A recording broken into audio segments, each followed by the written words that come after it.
ఎన్టీఆర్ జిల్లా గంపలగూడెం మండలం నెమలి గ్రామంలో శ్రీ వేణుగోపాల స్వామి వారి మహోత్సవ సందర్భంగా మీడియాతో మాట్లాడుతున్న ఏసీ అండ్ ఈవో సంధ్య.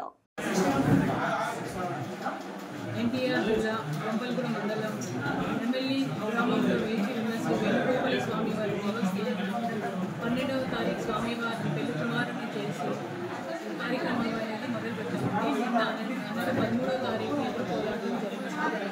ఇవాళ స్వామివారి రాత్రి 9 గంటలకి కళ్యాణం జరుగుతుంది.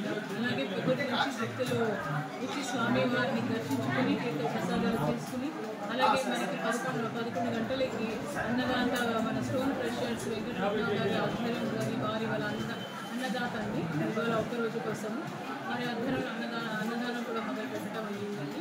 ఎలాంటి తాకిడి లేకుండా మేము కూడా అన్ని ఏర్పాట్లు చేసుకున్నాము.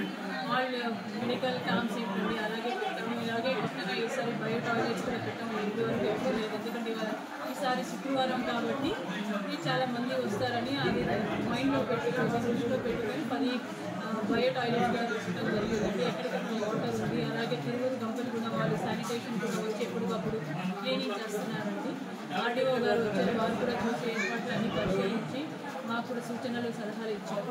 అలాగే మా డిపార్ట్మెంట్ వారి రిప్రజెంటేషన్ స్టాఫ్ మా సిఎస్ఓ గారు సీతారామయ్య గారు మా ఇన్స్పెక్టర్ గారు మా అందరి జీవోలు కూడా వచ్చి మాకు సహకారం అందిస్తున్నారండి. అలాగే సేవా సంఘం కూడా వచ్చేసి మాకు అన్నదానం దగ్గర అలాగే సాయంత్రము కళ్యాణం దగ్గర కూడా ఉచితలు పంచడానికి డిస్ట్రిబ్యూట్ చేయడానికి వాళ్ళని కూడా పెట్టామండి. ఎలాంటి తాకులు జరగకుండా అన్ని ఏర్పాట్లు చేస్తాం. నేను కూడా మీ మీడియా ద్వారా తెలియజేసుకునేది ఏంటంటే ఇప్పుడు సాయంత్రం అయినా మధ్యాహ్నం పూట ఎప్పుడైనా వీఐపీలు వచ్చినప్పుడు మాత్రం కొంచెం భక్తులకి ఇబ్బంది కలుగుతుంది. అందుకోసం నేను మీ మీడియా ద్వారా తెలియజేసుకునేది మిమ్మల్ని రిక్వెస్ట్ చేసేది భక్తులు ఏంటంటే కొంచెం ఓర్పు సహనంతో ఆ 2 నిమిషాలు కొంచెం నాకు తెలిసి ఇబ్బందిగా ఉంటుంది, ఎండ ఉంది కాబట్టి ఆ ఓర్పు సహనం కొంచెం పాటించి అలాంటి తాకిడి ఉన్నప్పుడు కొంచెం ఓర్పు సహనంతో స్వామివారిని దర్శించుకొని తీర్థ ప్రసాదాలు తీసుకుని అన్న ప్రసాదాలను కూడా తీసుకుని స్వామివారి ఆశీస్సులు అక్షింతలు తీసుకోవాల్సిందిగా కూర్చున్నాము. అలాగే వాటర్ ప్యాకెట్స్ ఉన్నాయండి, మజ్జిగ డిస్ట్రిబ్యూషన్ కూడా ఉందండి. అన్నీ మీరు కూడా భక్తులు ఏమైనా సూచనలు సలహాలు ఇస్తే తప్పకుండా పాటించి అన్ని చర్యలు తీసుకుంటాం.